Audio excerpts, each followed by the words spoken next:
Come with me on one of the most historic routes in all of North America, the Route 66. This highway spans 2,448 miles across the United States, starting in Chicago, Illinois, and ending in Los Angeles, California. And I'm partnering with Monte RV to show you from start to finish. I'll be taking their luxury Class C RV on this journey, equipped with a kitchen, indoor shower, master suite, and even bump outs to make it more spacious. And the best part is, I'm not doing it alone. So step back in time with us as we travel through the Route 66.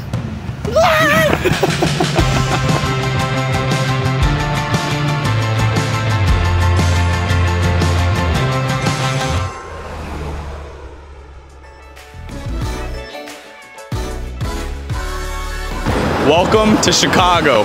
Home to the starting point of the Route 66, this historic city has tons of amazing landmarks, one of them being Lou Mitchell's. One of the first iconic stops along the Route 66. This place opened in 1923, and it's the first place in Chicago to serve breakfast all day. We then hopped on some bikes and made our way to our next location, Willis Tower and Museum. Here's where you'll get the best view of the city. And it's also where the scene from Ferris Bueller's Day Off was filmed. After that, we hopped on a taxi bike and went to the last location of the day, the Bean. After a full day in Chicago, it was time to officially start the journey. Well, we made it to Springfield, Illinois, and there's one thing that we desperately need to do, and that's go grocery shopping. We need to go get some food, some snacks, and some essential items that we need for the rest of the trip. We got steaks, burgers, and a bunch of easy things to make on the road. We then made our way to our next location. What you see behind me now is Shea's Gas Station and Museum. It was opened by Bill Shea in 1946 and closed in 1982, and it officially became a museum in 1995. This was a super cool location, but it was time to finish the day in Granite City to check out the iconic murals they have before heading south. We woke up the next day and got right back on the road to head to the Merrimack Caverns. These caverns were thought to be one of the many hideouts Jesse James used while he was on the run. Definitely worth checking out. Next on the list is Gary's Gate Parita. This Sinclair station was established in 1934. Here you'll find some of the oldest Route 66 relics. You'll be walking into a literal time capsule. We then made a pit stop at the Blue Whale of Catoosa before making it to Texas. We're here in Amarillo, Texas at the Big Texan Steak Ranch, home of the 72-ounce steak challenge.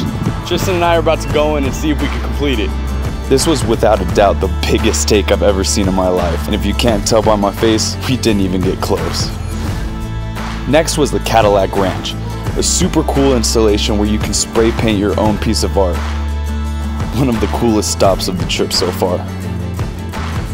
We're here in Adrian, Texas, and we are standing dead smack in the middle of the Route 66. Either which way is 1,139 miles. We just had lunch here at the Midpoint Cafe, and it was absolutely amazing. Now it's time to start the second half of this journey.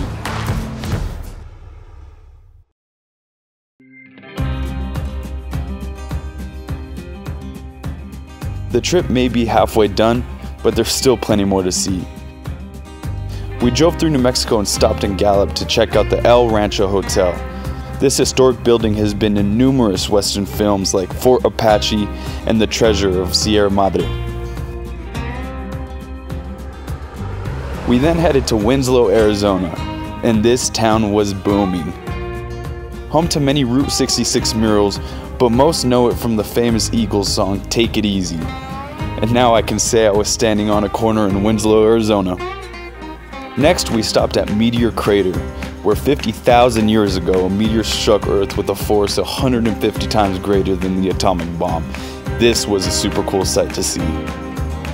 After that, we made our way to the Hackberry General Store. This place was my favorite service station by far. The relics were really cool, and the entire place was covered in dollar bills from all over the world. We then made our way to our next location. The road gets very windy and narrow, so make sure to drive this portion with caution. After a couple hours, we made it to Oatman, Arizona. This, in my opinion, was the coolest location. It's an old mining town where donkeys are literally everywhere, and there's tons of games and activities to do here. It literally felt like stepping back in time here. But you might have to wait in line for the locals.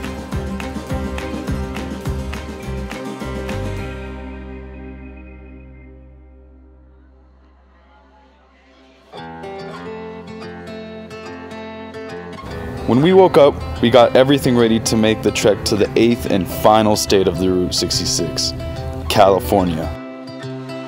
Our last location was Elmer's Bottle Tree Ranch. This 2-acre ranch was made in 2000 by Elmer Long and has more than 200 bottle trees, the perfect location to end the trip. We're here in Los Angeles, California at the Santa Monica Pier, and this sign above us marks the very end of the Route 66. Man, what a journey it has been. 15 days, 8 different states, and a ton of memories made. Huge shout out to Monte RV for sending us on this trip in the first place. Their Class C RV was everything we wanted and more. And man, I think tonight we're gonna spend our last night on the beach, enjoy the accomplishment, and I can't wait to see where the next adventure takes us. These last 15 days couldn't have been any better. No matter where you're at in the world, I believe the Route 66 should be on everyone's bucket list. Head to elmonterv.com to see the full itinerary and more stops you can add to your trip. The Route 66 is turning 100 in 2026, but don't wait another year to do this trip. The best time to make memories is now.